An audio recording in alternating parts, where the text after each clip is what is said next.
ꯃꯌꯥꯝꯕꯨ ꯇꯔꯥꯝꯅ ꯑꯣꯛꯆꯕꯒ ꯂꯣꯏꯅꯅ Rosie Khuman ꯈꯨꯔꯨꯝꯖꯔꯤ ꯉꯁꯤꯁꯨ ꯃꯌꯥꯝꯒꯤꯗꯃꯛꯇ ꯑꯅꯧꯕ ꯋꯥꯔꯤ ꯑꯃ ꯄꯨꯗꯨꯅ ꯂꯥꯛꯆꯔꯦ ꯋꯥꯔꯤ ꯑꯁꯤꯒꯤ ꯃꯃꯤꯡꯅ ꯄꯨꯟꯁꯤꯒꯤ ꯇꯥꯡꯀꯛ ꯑꯃꯒꯤ ꯅꯨꯡꯁꯤꯊꯣꯏ ꯂꯤꯟꯊꯣꯏ ꯑꯃꯗꯤ ꯂꯥꯡꯂꯦꯟ ꯏꯟꯈꯠꯂꯛꯄ ꯆꯍꯤ ꯃꯇꯥꯡꯒꯤ ꯂꯩꯁꯥꯕꯤ ꯃꯆꯥ ꯉꯥꯛꯇꯅꯤ ꯃꯈꯣꯏ ꯑꯅꯤ ꯑꯁꯦ ꯐꯥꯏꯕꯣꯛꯅꯤ ꯂꯤꯟꯊꯣꯏꯅ ꯑꯍꯜꯅꯤ ꯑꯗꯨꯒ ꯂꯥꯡꯂꯦꯟꯅ ꯑꯇꯣꯝꯕꯤꯅꯤ ꯂꯤꯟꯊꯣꯏ ꯑꯃꯗꯤ ꯂꯥꯡꯂꯦꯟꯒꯤ ꯌꯨꯝ ꯑꯁꯦ ꯁꯦꯜ ꯊꯨꯝ ꯌꯥꯝꯅ ꯄꯥꯏꯕ ꯏꯃꯨꯡꯅꯤ ꯃꯄꯥ ꯃꯄꯨ ꯍꯥꯛꯇꯛꯇꯒꯤ ꯃꯔꯟ ꯃꯊꯨꯝ ꯑꯗꯨꯛꯀꯤ ꯃꯇꯤꯛ ꯊꯝꯕꯤꯔꯝꯃꯤ ꯂꯤꯟꯊꯣꯏ ꯑꯃꯗꯤ ꯂꯥꯡꯂꯦꯟꯒꯤ ꯌꯨꯝꯗ ꯂꯩꯔꯤꯕ ꯃꯤ ꯑꯁꯦ ꯃꯈꯣꯏ ꯇꯔꯨꯛꯅꯤ ꯃꯃꯥ ꯃꯄꯥ ꯃꯕꯣꯛ ꯃꯕꯨꯡ ꯑꯃꯒ ꯃꯈꯣꯏ ꯑꯅꯤꯒ ꯄꯨꯟꯅ ꯂꯩꯃꯤꯟꯅꯕꯅꯤ ꯃꯕꯨꯡꯗꯤ ꯄꯥꯈꯪ ꯐꯥꯔꯤ ꯃꯄꯥꯒꯤ ꯃꯇꯨꯡ ꯏꯟꯗꯨꯅ ꯊꯕꯛ ꯇꯧꯔꯒ ꯃꯄꯥꯒꯤ ꯃꯇꯦꯡ ꯄꯥꯡꯂꯤ ꯂꯤꯟꯊꯣꯏ ꯑꯃꯗꯤ ꯂꯥꯡꯂꯦꯟ ꯃꯈꯣꯏ ꯑꯅꯤꯅ ꯅꯣꯡꯃꯒꯤ ꯈꯣꯡꯆꯠ ꯑꯁꯤꯒꯤ ꯃꯅꯨꯡꯗ ꯈ꯭ꯋꯥꯏꯗꯒꯤ ꯄꯥꯝꯖꯕ ꯇꯥꯡꯀꯛ ꯑꯁꯦ ꯅꯨꯃꯤꯗꯥꯡꯒꯤ ꯆꯥꯛ ꯉꯥꯏꯕ ꯇꯟꯖꯥ ꯑꯁꯤꯅꯤ ꯃꯔꯝꯗꯤ ꯑꯁꯨꯝꯅ ꯆꯥꯛ ꯉꯥꯏꯔꯤꯉꯩ ꯃꯈꯣꯏꯒꯤ ꯃꯕꯣꯛꯅ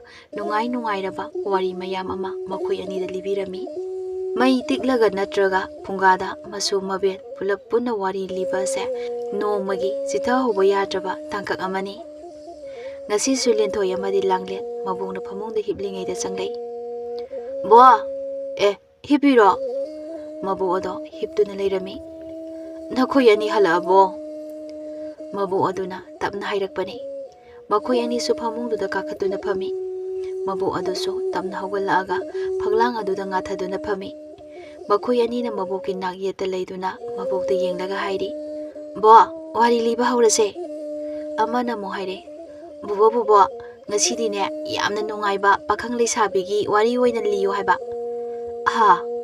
ꯅꯣꯏꯕꯣ ꯄꯥꯈꯪ ꯂꯩꯁꯥꯕꯤꯒꯤ ꯋꯥꯔꯤ ꯇꯥꯅꯤꯡꯕ꯭ꯔꯅꯦ ꯍꯩꯒꯗ꯭ꯔꯣ ꯅꯣꯏꯕꯣ ꯍꯩꯅꯤꯅ ꯕꯣ ꯋꯥꯔꯤ ꯂꯤꯕ ꯍꯧꯔꯁꯦ ꯉꯥꯏꯍꯥꯛ ꯂꯩꯔꯗꯤꯅꯦ ꯆꯥꯛ ꯆꯥꯕꯒꯤ ꯑꯃꯨꯛ ꯀꯧꯔꯛꯑꯅꯤ ꯋꯥꯔꯤ ꯌꯥꯝꯅ ꯀꯨꯏꯅꯅꯦ ꯍꯦꯛꯇ ꯇꯥꯕ ꯐꯪꯗꯦꯕ ꯁꯠ ꯂꯤꯔꯁꯦꯕ ꯍꯣꯏ ꯑꯕꯣꯛ ꯋꯥꯔꯤ ꯂꯤꯕ ꯍꯧꯔꯒꯦꯀꯣ ꯅꯈꯣꯏ ꯑꯅꯤ ꯄꯨꯛꯅꯤꯡ ꯆꯪꯅ ꯇꯥꯔꯣꯀꯣ ꯃꯈꯣꯏ ꯑꯅꯤ ꯑꯗꯣ ꯃꯃꯤꯠ ꯀꯨꯞꯇꯕ ꯃꯈꯩ ꯃꯕꯣꯛꯇ ꯌꯦꯡꯂꯒ ꯂꯩꯔꯤ ꯃꯕꯣꯛ ꯑꯗꯨꯁꯨ ꯋꯥꯔꯤ ꯑꯃ ꯂꯤꯕ ꯍꯧꯔꯛꯏ ꯃꯇꯝ ꯑꯃꯗ ꯌꯥꯝꯅ ꯂꯥꯏꯔꯕ ꯄꯥꯈꯪ ꯑꯃ ꯂꯩꯔꯝꯕ ꯑꯣꯏꯔꯦꯗꯣ ꯃꯍꯥꯛꯀꯤ ꯃꯃꯥ ꯑꯃꯈꯛ ꯂꯩꯕ ꯅꯠꯇꯅ ꯀꯅꯥꯁꯨ ꯂꯩꯇ꯭ꯔꯦ ꯄꯥꯈꯪ ꯑꯁꯦ ꯂꯥꯏꯔꯔꯦ ꯍꯥꯏꯖꯔꯕꯁꯨ ꯁꯨꯕ ꯅꯣꯝꯕ ꯌꯥꯝꯅ ꯀꯜꯂꯤ ꯍꯣꯠꯅꯕ ꯂꯦꯞꯇꯦ ꯃꯄꯥꯡꯒꯜꯁꯨ ꯌꯥꯝꯅ ꯐꯩ ꯃꯄꯥꯡꯒꯜ ꯐꯕ ꯈꯛꯇ ꯅꯠꯇꯦ ꯁꯑꯣꯡ ꯁꯥꯕꯥꯟ ꯅꯨꯄꯥ ꯃꯥꯜꯂꯗꯅ ꯀꯨꯆꯨ ꯃꯨꯔꯞ ꯔꯥꯁꯤ ꯑꯣꯟꯊꯣꯛꯅ ꯂꯩꯔꯕ ꯑꯣꯏꯔꯦ ꯃꯥꯒꯤꯁꯨ ꯃꯥꯅ ꯄꯥꯈꯪ ꯄꯨꯡꯀꯛ ꯐꯥꯔꯛꯄꯗꯒꯤ ꯅꯨꯡꯁꯤꯖꯔꯛꯄꯤ ꯅꯨꯄꯤ ꯑꯃ ꯂꯩꯔꯝꯕ ꯑꯣꯏꯔꯦ ꯃꯈꯣꯏ ꯑꯅꯤ ꯑꯁꯦ ꯑꯗꯨꯛꯀꯤ ꯃꯇꯤꯛ ꯅꯨꯡꯁꯤꯅꯩ ꯅꯨꯄꯤ ꯑꯁꯤꯒꯤꯁꯨ ꯃꯕꯨ ꯑꯁꯣꯟꯕꯤ ꯑꯃ ꯅꯠꯇꯅ ꯀꯅꯥꯁꯨ ꯂꯩꯇ꯭ꯔꯦ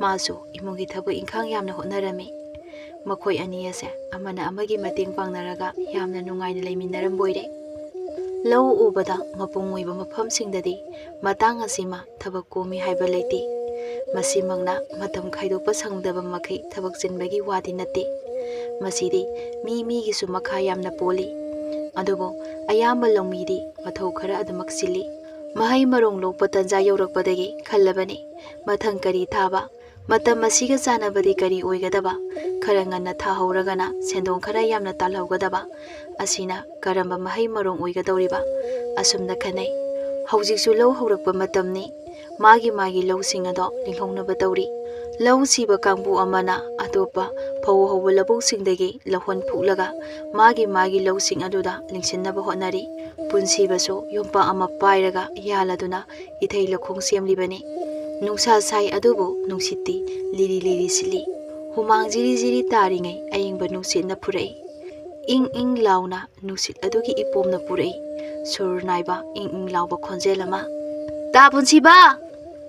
ꯄꯨꯟꯁꯤꯕꯅ ꯊꯕꯛ ꯇꯧꯔꯝꯕ ꯑꯗꯣ ꯂꯦꯞꯂꯒ ꯑꯣꯟꯊꯣꯛꯇꯨꯅ ꯌꯦꯡꯂꯛꯏ ꯅꯨꯡꯁꯤꯊꯣꯏ ꯑꯗꯣ ꯅꯣꯛꯂꯗꯨꯅ ꯃꯉꯣꯟꯗ ꯌꯦꯡꯂꯛꯏ ꯄꯨꯟꯁꯤꯕꯁꯨ ꯈꯪꯍꯧꯗ꯭ꯔꯦ ꯃꯁꯥ ꯃꯊꯟꯇ ꯅꯣꯛꯐꯦꯠ ꯇꯧꯔꯛꯏ ꯅꯨꯡꯁꯤꯊꯣꯏ ꯑꯗꯨꯋꯥꯏꯒꯤ ꯂꯧꯔꯤ ꯑꯃꯗ ꯃꯥꯅ ꯄꯨꯔꯛꯏꯕ ꯆꯥꯛ ꯑꯗꯣ ꯊꯝꯃꯤ ꯑꯗꯨꯒ ꯋꯥ ꯉꯥꯡꯅ ꯄꯨꯟꯁꯤꯕꯒꯤ ꯃꯅꯥꯛꯇ ꯆꯪꯁꯤꯜꯂꯛꯏ ꯆꯥꯛ ꯆꯥꯔꯕꯣ ꯂꯥꯛꯑꯣ ꯆꯥꯛ ꯄꯨꯔꯛꯏ ꯍꯣꯏ ꯂꯥꯛꯑꯒꯦ ꯃꯇꯦꯛꯁꯤꯃꯇꯪ ꯂꯣꯏꯁꯤꯜꯂꯝꯒꯦ ꯆꯥꯛ ꯆꯥꯕ ꯂꯣꯏꯔꯒ ꯉꯥꯏꯍꯥꯛ ꯄꯣꯊꯥꯔꯁꯨ ꯌꯥꯅꯕ ꯑꯁꯤ ꯍꯥꯏꯔꯒ ꯄꯨꯟꯁꯤꯕꯗꯣ ꯃꯇꯦꯛ ꯑꯗꯨ ꯂꯣꯏꯁꯤꯟꯅꯕ ꯍꯣꯠꯅꯩ ꯅꯨꯡꯁꯤꯊꯣꯏꯁꯨ ꯌꯦꯡꯉꯤ ꯃꯥꯅ ꯂꯣꯏꯁꯤꯜꯂꯒꯦ ꯍꯥꯏꯔꯤꯕ ꯑꯁꯦ ꯀꯥ ꯍꯦꯟꯅ ꯁꯥꯡꯕ ꯑꯣꯏꯗ꯭ꯔꯤ ꯑꯗꯨꯗꯒꯤ ꯃꯇꯨꯡ ꯍꯥꯏꯐꯦꯠ ꯑꯣꯟꯊꯣꯛꯇꯨꯅ ꯍꯤꯔꯝ ꯑꯗꯨꯒꯤ ꯍꯦꯛ ꯍꯧꯕꯗꯒꯤ ꯂꯣꯏꯕ ꯐꯥꯎꯕ ꯑꯃꯨꯛ ꯌꯦꯡꯉꯤ ꯑꯗꯨꯛꯀꯤ ꯃꯇꯤꯛ ꯁꯥꯡꯉꯤ ꯍꯤꯔꯝ ꯑꯗꯣ ꯑꯗꯨꯋꯥꯏꯗꯒꯤ ꯐꯅ ꯂꯥꯞꯄ ꯃꯐꯝ ꯐꯥꯎꯕ ꯏꯁꯤꯡꯒꯤꯗꯤ ꯑꯗꯨꯝ ꯐꯪꯂꯅꯤ ꯈꯨꯟꯒꯤ ꯑꯉꯝꯕꯅ ꯇꯧꯔꯤꯕ ꯊꯕꯛ ꯑꯁꯦ ꯂꯧꯃꯤꯁꯤꯡꯗꯗꯤ ꯑꯗꯨꯛꯀꯤ ꯃꯇꯤꯛ ꯀꯥꯟꯅꯔꯝꯃꯤ꯫ ꯂꯧ ꯎꯕ ꯂꯣꯏꯈ꯭ꯔꯒ ꯑꯇꯣꯞꯄ ꯃꯍꯩ ꯊꯥꯕ ꯃꯇꯝꯗ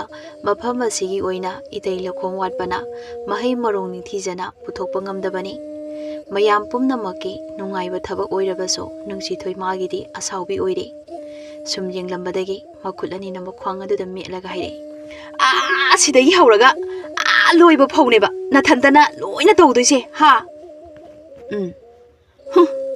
ꯀꯔꯤ ꯃꯤꯅꯣ ꯅꯪꯕꯣ? ꯑꯁꯨꯛ ꯌꯥꯝꯅ ꯁꯥꯡꯕꯁꯦ ꯅꯊꯟꯇꯅ ꯇꯧꯔꯗꯤ ꯋꯥꯔꯣꯏꯗ꯭ꯔꯕ?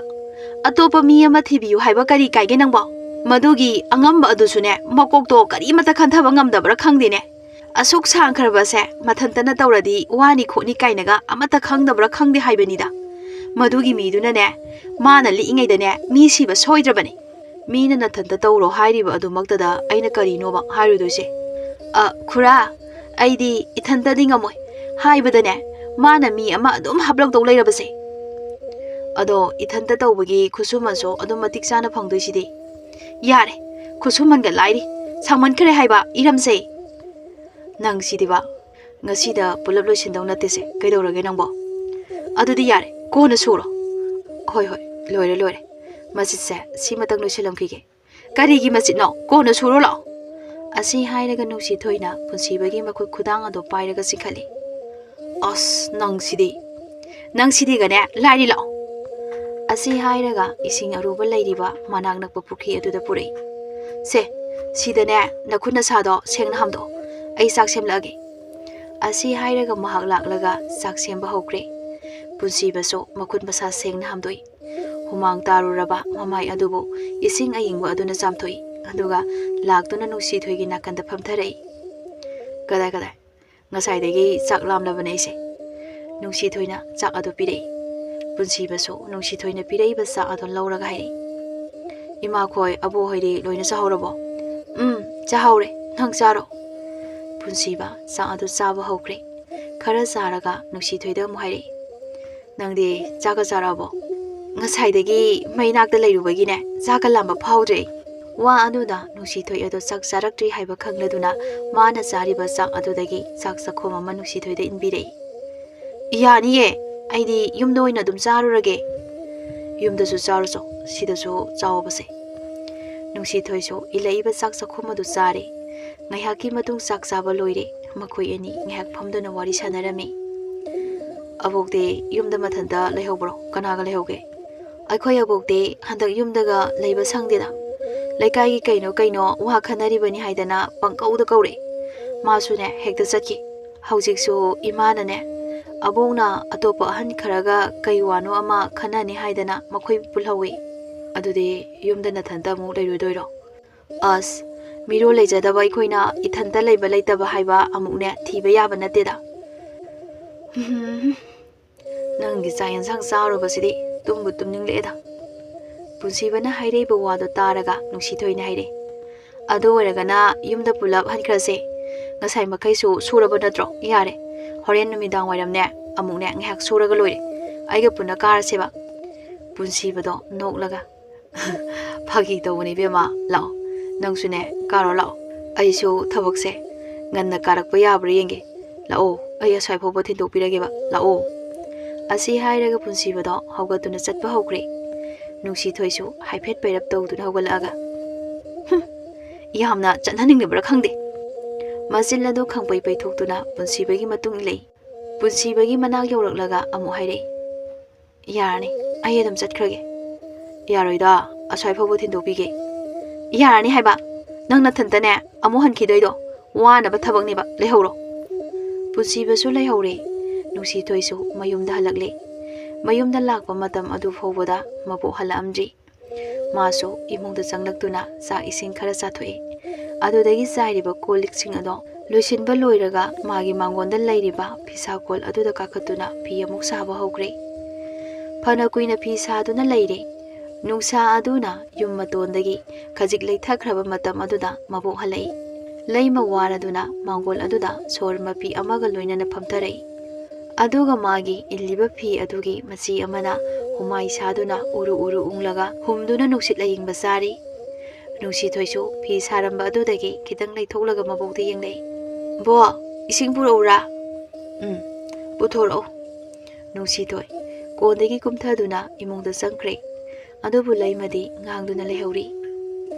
Nungsase onthokna sakhre he. Minin marakdaga leirubaga isase kainoma tawre. Tanja aduda Nungsithoi do ising putholakduna thole. Bo se kadai isugi isingse tha'agane waba phabra yenge abo.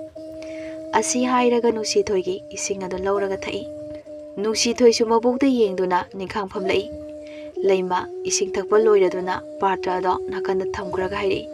Ne hektaida isase khara ingthabu hekningi. Asi haina masuda amu onsinduna hanglai. Nangbo sa hinsanga charabro. Chare. Nangi da punsibagi sakadi chahaurabro. Chahaurabani. Pare. Ado abo noina khanari bawadabu kari wanoba. Aikhoigi khunse atopa khunga yengnaba matamda khara khaji hanthayena mayamgi asumaina awatpa singse mekhatpinaba angambaga tanaraga ningthauda wakat chairot amatang pise haidana khanari banido. Adudi yamna kanaba thabaknina. Ado aba handaki lau uba nungainaba sembane asangba iramdo ta punsiba mathantanane sengdawi. Adugane yompak pairaga tawsu tahoribani.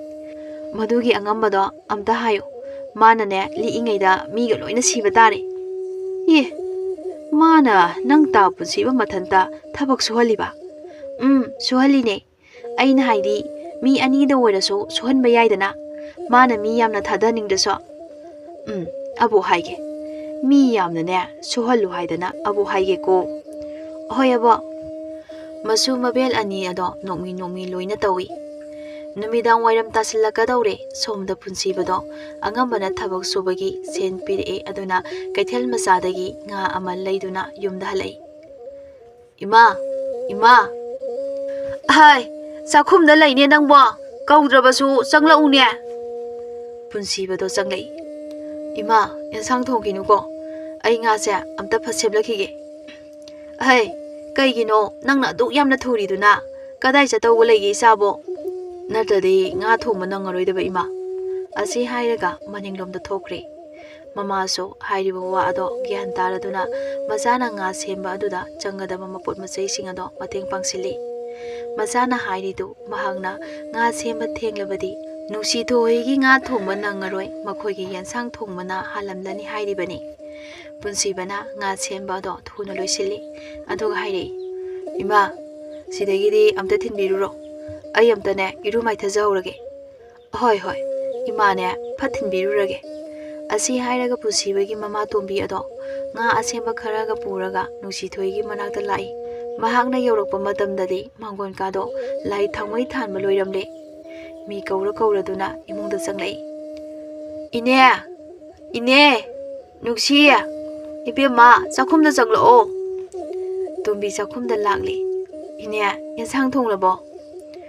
Thongge haidana ne hawai makuse khoglamlibani. Kai leirage nangbo numidang wairam sida. Ne nasu nupana ngasi se sen phangi haidana nga ama leiri. Inegi piru so haidana laibani. Sese ine ngasidi nasu nupigane si oina pulap thongaga chaminaro. Nasu nupana thongaga ne yamna pijaningbani. Haima onthongna yamida sidia. Namana chagidi lehorabro. Isu ibende chabina basu yaude. Yare da ine. Ado Nungsithoi kadaida chatkige. Maning sangoiromdane singlauksiluni haidana thokibane. Pare ine. Aisune sak thonglamlibani. Ai kuinaga leiba yararoi. Adudi ine ai amu thoge ko. Asi hairaga tombido thokre. Nungsithoi amu changlei. Bo imala amro makhon takhine aibo. Hoine phatla amagane phatla mu chatkre.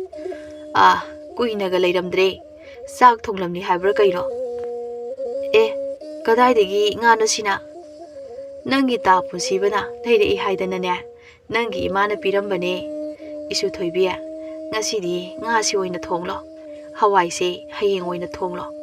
Abo khokpadi loisinbirage ko. Asomna numit ado haukre. Mathangi numit adudani Hanagi matawgumna Nungsithoi chak puraktuna Punsibabu famhallaga chak chari. Makhoi anina asumna chak chaduna leiringai tungdagi khonjel amana hairei. Punsiba, thabak amata sudrabo nangbo? Makhoi ani ado yengtholei. Makhoigi khungi angamba ado oirami. Nganglaiba wangang aduda Nungsithoidi sauningladuna khumlei. Khura, chak charini tawriba thabakse. Chak chabasisu thabak suna chaw hairiro. Aina haidi chakto prap charaga thabakto khitang thuna loisalo hainingbaigini ne. Mathanta nong phungan badagine subabu chak chabasi fowa gyan tana chaba phangdabadi thabakane loina toksakhrani khura. Thabakse mathanta suhanbire. Kusumasune patholaga yengnadi khurana ne yamna oijarabani. Si phobada aikhoine karisu haidabani. Sidegine som henjaladi aikhoidine thok launa ne tokthoktoiba. Asigumba thabakse mathanta taw haibada yagadaba mi amattasune khurana phongadaba leite. Aduga kusuman pibada so nakhulkado thakthang niktana. Masibu masa leisabini haibagase kawrabra khangdrine. Mau macha chenbi amadagi heline machin kukalase. Chin kanbagi matangsidi mi dugi makha yamna pole haiduni khura. Mina tawriba thaba aduda mana thabiraktrabadi mana thanabane thaba ado adum tawroktabani. Masigi leisabi macha asigane ngangnamba ngamba jak natene ai. Asi hairaga Punsibada onsili. Punsiba, thaba ase khitang thunane loisinsine ha. Atopa thabak kaya amasune tawgadaba leiri. Hadang matang asidi khungi nupi ahan kharana ining thauda thangaliba chairol adu ining thauna ubiraduna aikhoige khunda miyeng khara changlaani. Aduna nang khurase thaba khara chillaba. Ha, kai haige nei bungo. Punsiba ngasai makai wa ngangdabani. Nungsithoina hairiba wa ado tarambani. Ahalla sigi mawong asisu maha khangi. Ahenba wadi haidi aduna tapna hairei. Hoi khura. Mana hoi hairasu nupidudi mathamoina iya ningba ngamdri. Khura, thabak thuna loihaningabadine thabak suba mi khara thadase. Mathantana sum suraga thohalo haidudi kanana ngamdoino. Ahan nupa aduna wa haiba nangdringai tungdagi nupa amana kaure. Khura, nupa ama sor thabet holaga leirami. Ahan nupa aduna othoklaga khumki. Kai leire ibunga. Ining thaugi senapati ado khuragi yumda lahawi. Khurabu kawruso haidana kanna hekta chelaini. Ha, kari haiba. Hai, chalo. Mata manghanba yaba nate. Chelune. Nangbu mi ngairaga leiramani ne. Ahoi khura. Ahal nupa ado khudai adugi machi ama haipet thangalaga chenboi chatboi tawraga chatkre. Nungsithoi su tawriba ado yenglaga hairi. Tawri si yengune.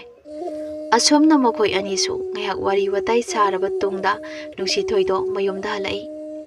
Somdana ngamba ado ningthaugi senapati aduga loinaduna khunge awat apa khari yengsili. Ibungo senapati. Somgi sina mi leinadraba mafamnido. Mayamna hainariba asina mafam ase kun marigi mayai oi. Mafam sisu mi amata sizinadre. Akoiba asida kaithel amatta leiba natedo. Aikhoina pot ama leiningba matamda lapna chatlaga leiribanido. Maram asina kungi miyamgisu sel thokpa yaba lambi ama oijahounaba kaithel macha ama khakta sabiyu sidi. Senapati aduna khumlei. Asigi mafam asidi kadaidagi kadai phoba oigani khura. Mafambudi yamna chawbanida. Asomdagine hauraaga somgi sorok leiriba asi phobani. Asomna angambana taklakpa aduda senapati adu yenglubani. Adubu sorok lomda yengluba matamdadi magi miyeng ado phakre. Lambida makhongna tapna laklibi nupi aduna magi miyeng ado phakibani. Angamba adudi magi thokpa ngangli. Senapatigi mawong khangdi. Mafamse yamna chawbani. Ainasu kaithen saba kanda noploi khanbani ibungo. Haujik biktangna sarabaso matamgi matung inane adumak semdokpa yanidana. Ha, ibungo senapatibo kari khanbirige. Asi haiduna senapatida yenglakpani. Senapatidi mana hairibadu amata tadaba makai magi thokpa ama masinda nganglei.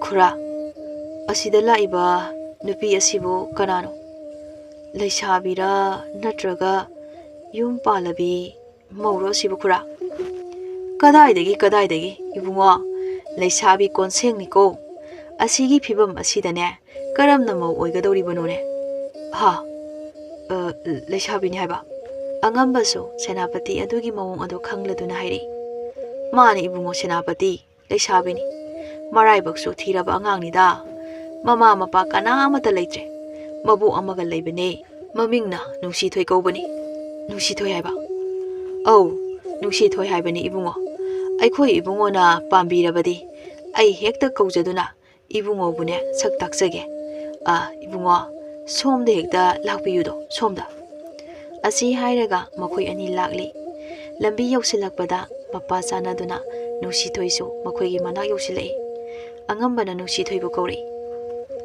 Nungsithoi isa Nungsithoi bi Nungsithoi do makhoi di yenglai kaura iba khukau adoda pichumdo haipesui adubu khumbadi aduma khumlai kai haigi khura launi nangbo khura gi naktane amukta laune Nungsithoi do adumak pichum suklaga jangsilai kai haigi haibano khura aigi mangda leplibase atai kana asunati leibak asida masa ma u phaba matik mathawna leibak atopa leibakna henjilakpa ngamdana leiriba asei mahaki mapandagini mahak asei leibak asigi senapati ni bema Nungsithoi do senapati di yenglai senapati di mangona hana yengduna leirami Nungsithoi maku adu nanthaduna nolupa mata uli senapati adudi wangangdi angambana Nungsithoi bu senapati aduda masak taklai ibungo senapati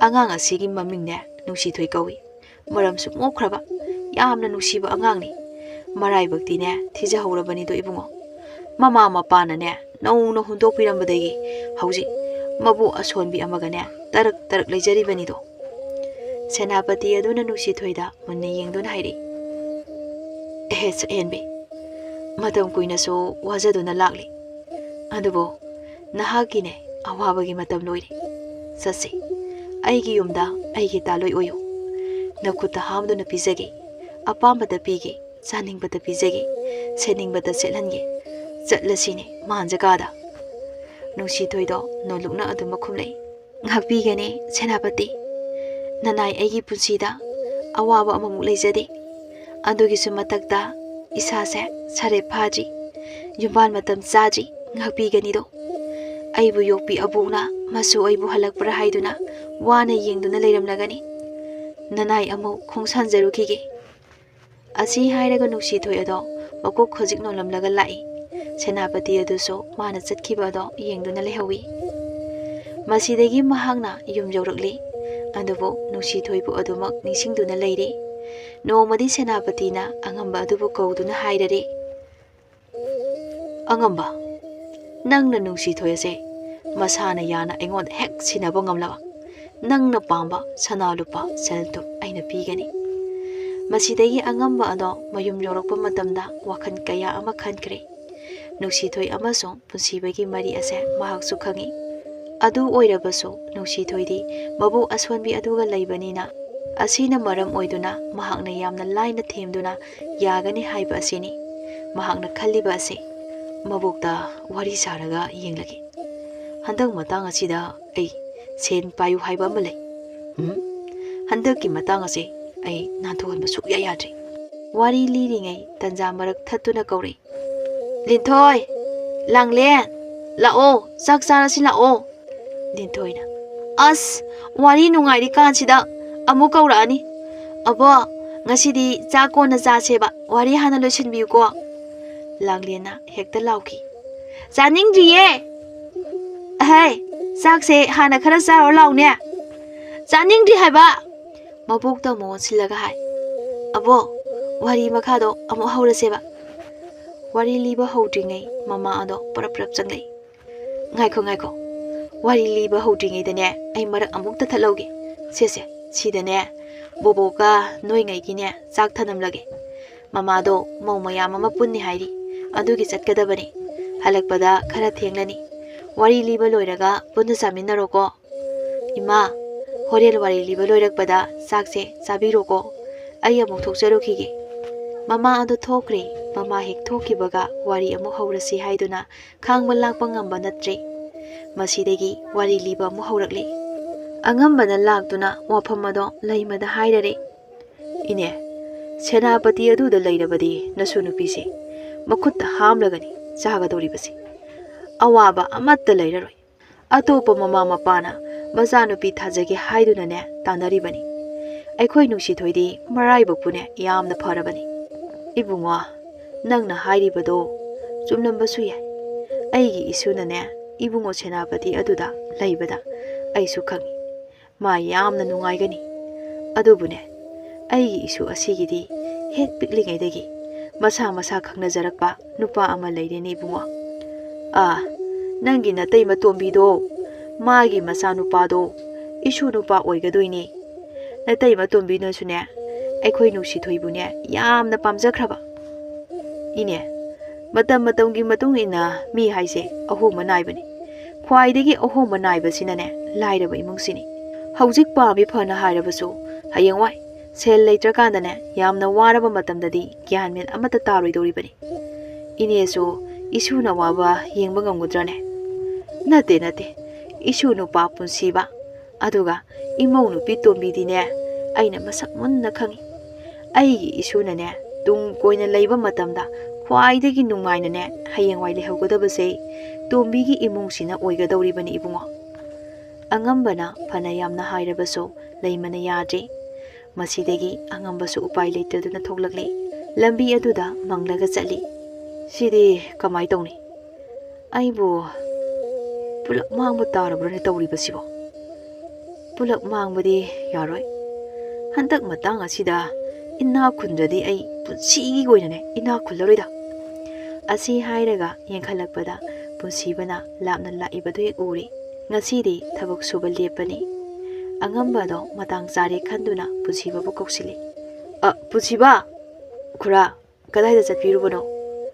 Aise ini laimagida chatlubani. Nungsithoigine matangda wari ama sarubani.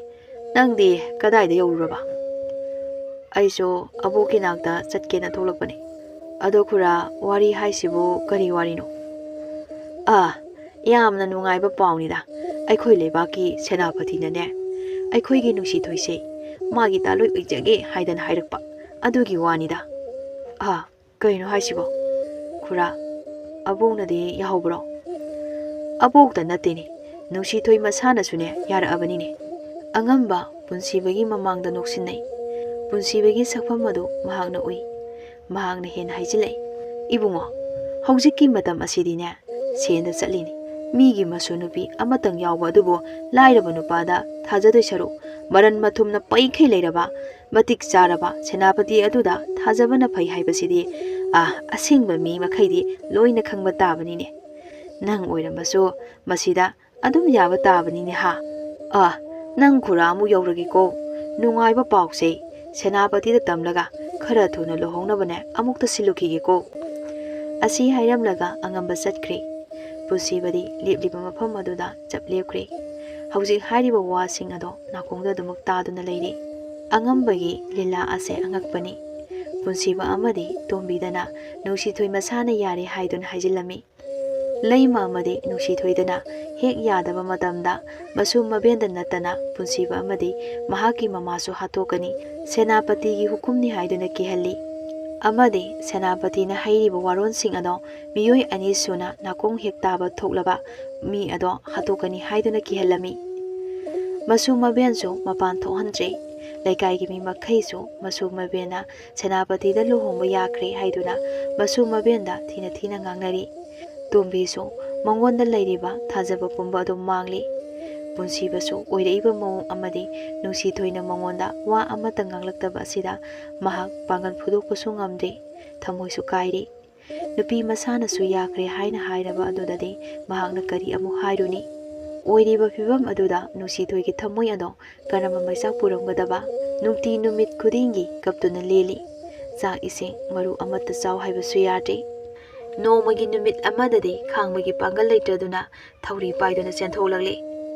Isu thoi Ichanthoi ꯂꯩꯃꯁꯨ ꯃꯁꯨꯕꯨ ꯀꯧꯔꯒ ꯃꯅꯤꯡꯂꯣꯝꯗ ꯊꯣꯛꯂꯛꯏ꯫ ꯀꯗꯥꯏꯗ ꯆꯠꯈ꯭ꯔꯕꯖꯥꯠꯅꯣꯅꯦ ꯑꯁꯤꯕꯣ? ꯏꯆꯨꯊꯣꯏꯕꯤ, ꯏꯆꯨꯊꯣꯏꯕꯤ ꯑꯁꯤ ꯍꯥꯏꯔꯒ ꯑꯣꯟꯊꯣꯛꯂꯛꯄ ꯃꯇꯝꯗ ꯅꯨꯡꯁꯤꯊꯣꯏ ꯑꯗꯣ ꯎꯁꯥ ꯑꯃꯗ ꯊꯧꯔꯤ ꯄꯨꯟꯁꯤꯜꯂꯕ ꯑꯗꯨ ꯎꯔꯤ꯫ ꯃꯗꯨ ꯎꯕ ꯃꯇꯝꯗ ꯂꯩꯃꯗꯤ ꯂꯋꯥꯏ ꯁꯥꯠꯈ꯭ꯔꯦ꯫ ꯏꯆꯨꯊꯣꯏꯕꯤ, ꯏꯆꯨꯊꯣꯏꯕꯤ ꯑꯁꯤ ꯍꯥꯏꯅ ꯃꯁꯨꯒꯤ ꯅꯥꯛꯇ ꯆꯪꯂꯛꯏ꯫ ꯅꯨꯡꯁꯤꯊꯣꯏ ꯃꯕꯣꯛꯅ ꯃꯥꯕꯨ ꯀꯧꯗꯨꯅ ꯆꯪꯂꯛꯏꯕꯗꯨ ꯎꯔꯤ꯫ ꯍꯤꯡꯕ ꯋꯥꯔꯦ ꯁꯤꯈ꯭ꯔꯒꯦ ꯍꯥꯏꯅ ꯈꯜꯂꯝꯕꯅꯤ, ꯑꯗꯨꯕꯨ ꯃꯍꯥꯛ ꯉꯝꯗ꯭ꯔꯤ꯫ ꯂꯦꯞꯂꯤꯕ ꯈꯣꯡꯐꯝ ꯑꯗꯨꯗꯒꯤꯁꯨ ꯍꯣꯡꯗꯦ꯫ ꯂꯩꯃ ꯃꯁꯨꯗ ꯌꯦꯡꯂꯒ ꯃꯄꯤ ꯇꯥꯗꯨꯅ ꯀꯞꯂꯤ꯫ ꯏꯆꯨꯊꯣꯏꯕꯤ, ꯀꯩꯅꯣ ꯅꯪꯅ ꯇꯧꯔꯤꯁꯤꯕꯣ? ꯅꯪꯕꯨ ꯑꯕꯣꯛꯀꯤ ꯀꯔꯤ ꯑꯃꯠꯇ ꯈꯟꯗ꯭ꯔꯕ꯭ꯔꯣ? ꯏꯆꯨꯊꯣꯏꯕꯤ, ꯑꯕꯣꯛ ꯀꯅꯥꯒ ꯂꯩꯍꯧ ꯍꯥꯏꯕꯅꯣ? ꯂꯥꯛꯑꯣ, ꯑꯕꯣꯛꯀꯤ ꯅꯥꯛꯇꯅꯦ ꯑꯝꯇ ꯂꯥꯛꯑꯣ ꯏꯆꯨꯊꯣꯏꯕꯤ, ꯂꯥꯛꯑꯣ꯫ ꯃꯕꯣꯛꯅ ꯀꯞꯄ ꯑꯗꯨ ꯎꯔꯒ ꯅꯨꯡꯁꯤꯊꯣꯏꯁꯨ ꯃꯃꯤꯠꯇꯒꯤ ꯃꯄꯤ ꯑꯗꯣ ꯂꯦꯞꯄ ꯂꯩꯇꯅ ꯆꯤꯟꯊꯔꯛꯂꯦ꯫ ꯑꯗꯨꯕꯨ ꯂꯦꯞꯂꯤꯕ ꯈꯣꯡꯐꯝ ꯑꯗꯨꯗꯒꯤꯗꯤ ꯍꯣꯡꯗꯦ꯫ ꯂꯩꯃꯗꯣ ꯂꯥꯎꯗꯨꯅ ꯃꯁꯨꯅ ꯇꯧꯗꯅꯕ ꯈꯥꯝꯂꯤꯕꯅꯤ꯫ ꯁꯣꯔ ꯐꯨꯡꯒꯠꯂꯛꯏ꯫ ꯃꯁꯤꯗꯒꯤ ꯃꯁꯥꯗꯣ ꯈꯥꯡꯕ ꯉꯝꯗꯗꯨꯅ ꯇꯨꯊꯔꯛꯏ꯫ ꯑꯗꯨ ꯎꯕꯗ ꯅꯨꯡꯁꯤꯊꯣꯏ ꯑꯗꯣ ꯃꯕꯣꯛꯀꯤ ꯅꯥꯛꯇ ꯆꯦꯟꯁꯤꯜꯂꯛꯏ꯫ ꯑꯕꯣꯛ, ꯑꯕꯣꯛ, ꯁꯤ ꯀꯩꯗꯧꯔꯒꯦ ꯑꯕꯣꯛ?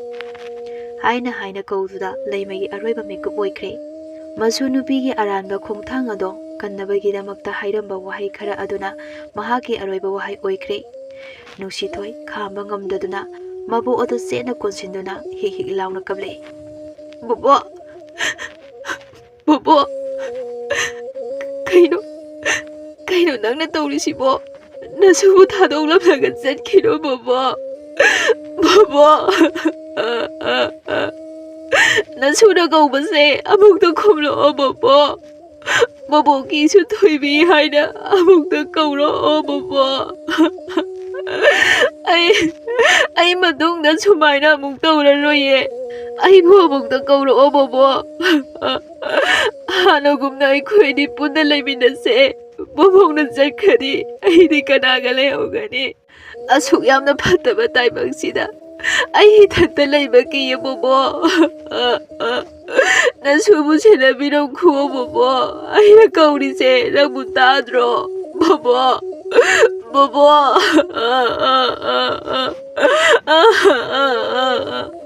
ꯅꯨꯡꯁꯤꯊꯣꯏꯕꯤ ꯑꯗꯣ ꯊꯃꯣꯏ ꯑꯗꯨꯛꯀꯤ ꯃꯇꯤꯛ ꯂꯨꯝꯊꯔꯛꯏ꯫ ꯊꯃꯣꯏ ꯂꯨꯝꯊꯔꯛꯄꯒꯤ ꯃꯍꯩ ꯑꯣꯏꯅ ꯃꯤꯠꯀꯤ ꯄꯤ ꯑꯗꯨꯃꯗꯤ ꯆꯤꯟꯊꯔꯛꯀꯅꯨ ꯍꯥꯏꯕ ꯁꯨꯡꯌꯥ ꯌꯥꯗꯦ꯫ ꯑꯁꯤ ꯑꯅꯥ ꯌꯥꯎꯔꯕꯅꯤꯅ ꯂꯩꯀꯥꯏꯒꯤ ꯃꯤꯁꯨ ꯆꯪꯂꯛꯂꯤ꯫ ꯃꯥꯡꯒꯣꯟꯗ ꯂꯩꯃꯒꯤ ꯑꯁꯤꯕ ꯍꯛꯆꯥꯡꯗꯣ ꯂꯩꯔꯤ꯫ ꯄꯨꯟꯁꯤꯕ ꯑꯃꯗꯤ ꯇꯣꯝꯕꯤꯁꯨ ꯂꯥꯛꯂꯤ꯫ ꯅꯨꯡꯁꯤꯊꯣꯏ ꯃꯥꯡꯒꯣꯟ ꯃꯆꯤ ꯑꯗꯨꯗ ꯇꯨꯃꯤꯟꯅ ꯇꯥꯁꯤꯟꯗꯨꯅ ꯀꯞꯂꯒ ꯂꯩꯔꯤ꯫ ꯃꯆꯤꯟ ꯊꯤ ꯍꯥꯏꯅꯤ ꯑꯗꯨꯛ ꯌꯥꯝꯅ ꯂꯩꯔꯤꯕꯤ ꯃꯤꯁꯤꯡ ꯑꯗꯣ ꯃꯍꯥꯛꯄꯨ ꯀꯅꯥ ꯑꯃꯗ ꯆꯪꯁꯤꯜꯂꯒ ꯊꯦꯝꯗꯦ꯫ ꯂꯩꯀꯥꯏꯒꯤ ꯃꯤꯅ ꯃꯈꯣꯏꯕꯨ ꯑꯗꯨꯛꯀꯤ ꯃꯇꯤꯛ ꯍꯩꯅꯗꯕ ꯐꯥꯎꯔꯕꯅꯤ꯫ ꯇꯟꯖꯥ ꯑꯗꯨꯗ ꯅꯨꯡꯁꯤꯊꯣꯏꯒꯤ ꯊꯃꯣꯏ ꯑꯗꯨ ꯀꯌꯥꯝꯅ ꯀꯥꯏꯔꯝꯒꯗꯕ! ꯑꯃꯨꯛꯁꯨ ꯇꯥꯏꯕꯪ ꯋꯥꯈꯜ ꯇꯥꯔꯛꯄꯗꯒꯤ ꯄꯨꯝꯅꯃꯛ ꯑꯣꯏꯔꯛꯄ ꯃꯕꯣꯛꯅ ꯃꯥꯕꯨ ꯊꯥꯗꯣꯛꯇꯨꯅ ꯆꯠꯈꯤꯕ꯫ ꯑꯗꯨꯗꯒꯤ ꯍꯦꯟꯅ ꯊꯃꯣꯏ ꯁꯣꯛꯄꯅ ꯄꯨꯟꯁꯤꯕ ꯑꯃꯗꯤ ꯇꯣꯝꯕꯤꯅ ꯃꯉꯣꯟꯗ ꯍꯟꯅ ꯐꯥꯎꯕ ꯌꯦꯡꯂꯛꯇꯕ꯫ ꯑꯗꯨꯕꯨ ꯅꯨꯡꯁꯤꯊꯣꯏ ꯃꯥꯗꯤ ꯈꯪꯂꯝꯗꯕ ꯌꯥꯏ꯫ ꯄꯨꯟꯁꯤꯕ ꯑꯃꯗꯤ ꯇꯣꯝꯕꯤꯅ ꯌꯦꯡꯂꯛꯈꯤꯗꯕꯗꯤ ꯋꯥꯔꯧꯕꯒꯤ ꯅꯠꯇꯦ, ꯁꯥꯎꯕꯒꯤꯁꯨ ꯅꯠꯇꯦ꯫ ꯅꯨꯡꯁꯤꯊꯣꯏꯒꯤ ꯃꯑꯣꯡ ꯑꯗꯣ ꯃꯈꯣꯏꯅ ꯌꯦꯡꯕ ꯉꯝꯈꯤꯗꯕꯅꯤ꯫ ꯃꯁꯨ ꯃꯕꯦꯟ ꯃꯈꯣꯏꯕꯨ ꯏꯟꯊꯣꯛꯂꯒ ꯊꯝꯕꯅ ꯃꯅꯥꯛꯇ ꯆꯪꯁꯤꯟꯗꯨꯅ ꯋꯥ ꯍꯥꯏꯕ ꯉꯝꯗꯕꯅꯤ꯫ ꯃꯈꯣꯏꯁꯨ ꯀꯞꯂꯤꯕꯅꯤ ꯊꯃꯣꯏꯅꯨꯡꯗ, ꯀꯔꯤꯒꯤꯗꯤ ꯀꯞꯂꯣꯏ? ꯃꯔꯛ ꯑꯗꯨꯗ ꯉꯝꯕꯁꯨ ꯌꯥꯎꯔꯤ꯫ ꯇꯧꯔꯤꯕ ꯃꯑꯣꯡ ꯑꯗꯨꯗ ꯃꯍꯥꯛꯀꯤ ꯍꯦꯟꯅ ꯅꯨꯡꯉꯥꯏꯔꯤꯕꯅꯤ꯫ ꯃꯍꯥꯛꯅ ꯑꯗꯨꯝꯅ ꯂꯩꯔꯤꯉꯩ ꯁꯦꯅꯥꯄꯇꯤ ꯑꯗꯣ ꯌꯨꯝ ꯑꯗꯨꯗ ꯆꯪꯂꯛꯏ꯫ ꯂꯩꯔꯤꯕ ꯃꯌꯥꯝ ꯑꯗꯨꯅ ꯃꯉꯣꯟꯗ ꯊꯧꯒꯜꯂꯣꯟ ꯎꯠꯂꯤ꯫ ꯑꯗꯨꯕꯨ ꯂꯩꯔꯤꯕ ꯃꯌꯥꯝ ꯑꯗꯨꯅ ꯃꯉꯣꯟꯗ ꯊꯧꯒꯜꯂꯣꯟ ꯎꯠꯂꯕꯁꯨ ꯅꯨꯡꯁꯤꯊꯣꯏꯗꯤ ꯃꯍꯥꯛ ꯎꯕꯒ ꯍꯦꯟꯅ ꯊꯃꯣꯏ ꯃꯩꯆꯥꯛ ꯍꯦꯜꯂꯛꯏ꯫ ꯀꯣꯟꯅꯗꯤ ꯃꯍꯥꯛ ꯃꯌꯥꯝꯗꯣ ꯌꯦꯡꯗꯨꯅ ꯂꯩꯕ ꯉꯝꯂꯛꯇ꯭ꯔꯤ꯫ ꯊꯃꯣꯏꯒꯤ ꯑꯋꯥꯕ ꯑꯗꯣ ꯐꯨꯝꯗꯨꯅ ꯊꯝꯕ ꯉꯝꯂꯛꯇ꯭ꯔꯤ꯫ ꯐꯝꯂꯝꯕꯗꯒꯤ ꯄꯨꯛ ꯍꯧꯒꯠꯂꯒ ꯁꯦꯅꯥꯄꯇꯤꯒꯤ ꯃꯅꯥꯛꯇ ꯆꯪꯁꯤꯟꯗꯨꯅ ꯁꯦꯅꯥꯄꯇꯤꯒꯤ ꯃꯃꯥꯏ ꯑꯗꯨꯗ ꯈꯨꯄꯥꯛꯅ ꯊꯥꯏ꯫ ꯃꯌꯥꯝꯗꯣ ꯏꯉꯛ ꯉꯛꯅ ꯂꯣꯏꯅ ꯌꯦꯡꯅꯔꯛꯏ꯫ ꯑꯉꯝꯕꯁꯨ ꯄꯥꯈꯠꯅ ꯍꯥꯏꯔꯤ, "ꯑꯦꯍꯦ, ꯀꯩꯅꯣ ꯅꯪꯅ ꯇꯧꯔꯤꯗꯨꯕꯣ?" ꯃꯥꯒꯤ ꯋꯥ ꯇꯥꯗꯦ ꯅꯨꯡꯁꯤꯊꯣꯏ ꯁꯦꯅꯥꯄꯇꯤꯗ ꯈꯨꯗꯣꯝꯕꯤ ꯁꯤꯡꯂꯒ ꯍꯥꯏꯔꯛꯏ, "ꯄꯨꯝꯅꯃꯛꯁꯦ ꯅꯪꯅ ꯊꯣꯛꯍꯟꯕꯅꯤ꯫ ꯑꯩꯅ ꯉꯁꯤ ꯋꯥꯔꯤꯕꯁꯦ ꯅꯪꯅ ꯑꯣꯏꯍꯟꯕꯅꯤ꯫ ꯉꯝꯃꯤ ꯍꯥꯏꯗꯨꯅ ꯅꯪꯅ ꯅꯈꯨꯠ ꯆꯟꯅꯕ ꯍꯣꯠꯅꯔꯤꯕ ꯉꯁꯤꯗꯤ ꯑꯩꯒꯤ ꯊꯃꯣꯏꯁꯦ ꯄꯨꯕ ꯉꯝꯗ꯭ꯔꯦ꯫ ꯑꯗꯨꯕꯨ ꯅꯪ ꯈꯪꯉꯨ, ꯅꯨꯡꯁꯤꯊꯣꯏꯗꯤ ꯃꯤꯀꯤ ꯊꯤ ꯅꯠꯇꯦ꯫ ꯅꯪꯒꯤ ꯅꯨꯄꯤ ꯑꯣꯏꯅ ꯄꯨꯟꯁꯤ ꯆꯨꯞꯄ ꯂꯩꯒꯗꯕꯒꯤ ꯁꯔꯨꯛ ꯃꯩꯒꯤ ꯀꯣꯝꯗ ꯏꯁꯥ ꯏꯊꯟꯇ ꯆꯣꯡꯊꯔꯒ ꯁꯤꯖꯈꯤꯒꯦ꯫ Hairiba wa ado tabada Senapati saubadi lairadana ingangakli. Laikai miyamna sungakli. Ngambadu pakatna hairi. He, Nungsithoi, nang mo mukta phathone. Angambana pakatna hairakpani. Angambana Nungsithoi masana yari haiduna wa ado Senapati da menbani. Makoi mayamgi wa amadi miyengsing adugi Chainana lumtharabi Nungsithoi do changde. Hik kapladuna thamoigi maisak pumbado tamthokningba phawrei. Maisak mayamsing ase uthoklamlaga sirabasu pena sikhrage haiba wakhalor asi phawrei. Ngammi haiduna. Aigi putsibu nangna sanabane. Aibu hatkani ki hanba khakta natana. Aboksu ki hanbane. Asi hairaga phungalaiba ado tamna phatharaga amu hairei. Aina nuksijaba mahangnasu amadi aigi amata ngairabi imabusu nangna hatkani haina ki hanba. Kana amatada pahau tambasu yaroi haiduna nangna jinmen sanba. Mapan thongdana noina isu iben bu yonba. Isu ibena yumsigi manungda phanglang marina khajinba ka asida kaplaga kayagi matik wana lenki. Ngasidi aigi ne haiba asida sangsar sida kana amata leitri. Aboksu thadokduna chatkre. Adubu nang khango. Nungsithoidi maitei nupi ni. Nangi nupi oina punsi lengadabagi saru. Isase isai thanta oina sijakrake. Masida akiba phaude. Asi hairaga Senapatina manglaga leiringai magi thang macha ado chatlaga thang aduna masa mathanda chinjilai. Madaudu ubada ngasai makhai mangduna leiramba punsiba chinsilagduna thang adubu phakri. Nungsi se thado se. Aibu khangona. Ai hingningbu phaude. Abogi matungda aisu injakrage. Aibu khangona. Nungsithoi se thado haiba. Asi hairaga thangdu mana mullaga Nungsibu haifet inbada Nungsido leimaida tusinkri. Nungsido mamaina leimaida upsinduna hik launa kapi. Tasengna matang asida mahak hingningba phawdri. Thuna taibang pat ase thadokpa pamli. Nungsithoigi wa aduda mayamado ingangakli. Tobisu ngakli. Punsiba thang ado sauningna nakal amaromda lakdana langi. Mahaksu ningamlaktri Nungsithoida kariginu haiba wahang ama phoba mahakna hanghaudri. Mathamoido mairi thoktana sakli. Kayadi wana khanglomgadaba nasunabena. Kanasu leitri haina khalamgadaba. Abo nasubu warobiganu nasu apangba se. Abogi nafamda yamna lale abo. Yamna lale. Somda Nungsisu kapal leptri. Tombi tamna masaningna Nungsigi manakta changsilai. Bisu lepa leitana sintharagle. Masidagi Nungsibu sena kunsinbiduna hik launa kablai. Khara khaji amu intholaga Nungsigi makokta Nungsi mityeng amaga loinana nanthabiduna hairei. Oh, onthokna lana laurureda imadi. Nungsi imagi Nungsithoibi ima lale. Isada ima yamna lale. Asi hairaga mama maza kosinaduna thamoi sokna kapi. Somdana angambado wa kainaba tare khanduna hairei. Ibungo Senapati, ai wa amata. Wado loikidre Senapati aduna magi thangsang ado phatlauna satulaga angambagi ngaksam mapa aduda chapchana thami. Nungsithoidi kaplambadagi mamisu mami sami urei. Tariba mayam adusu mangoi hawoi amusu tawrei. Nungsithoi gyan mangna leimaida haithakre. Mayamna Nungsithoi bibu sinduna laikanai. Senapati su thang thamduna wari pumbado angamba aduna mayam mangdali hali. Mayam adugi asawba do loire. Senapati adusu sawbana loire. Adubu mayamda sengdokladuna hairi. Mayam aisu mayamgi mafamda lanjari. Masu mabengi maranati. Pumnama ase mitphatta asina lila sanabani. Asum tawduna mitphatta adudi Senapati aduna chairak pikre. Senapati aduna nupi adubu lauge khallabadi lauba ngami. Adubu Senapati adudi nungsi. Amadi punsibagi mawong adu ubada mahakna tawkidre. Masidagi nupi amadi nupa ani ado laikai mayamna chawna lohongli. Senapati aduna angambada pigani haiba sana lupa ado nupa aduda oina pire. Masidagi makhoi loina nungaina pankre. Wari ado loirakpada linthoi ado susut kablami. ꯑꯗꯨꯕꯨ ꯂꯥꯡꯂꯦꯟꯗꯤ ꯃꯕꯣꯛꯄꯨ ꯀꯣꯜꯂꯗꯨꯅ ꯍꯤꯛ ꯀꯞꯂꯛꯏ꯫ ꯕꯣꯕꯣꯛ, ꯍꯩꯃꯥ, ꯋꯥꯔꯤꯅꯤꯅꯦ ꯁꯨꯁꯥ, ꯋꯥꯔꯤꯗꯕꯨ ꯑꯗꯨꯝꯅ ꯀꯞꯅꯕ ꯍꯧꯅꯕ꯭ꯔꯣ?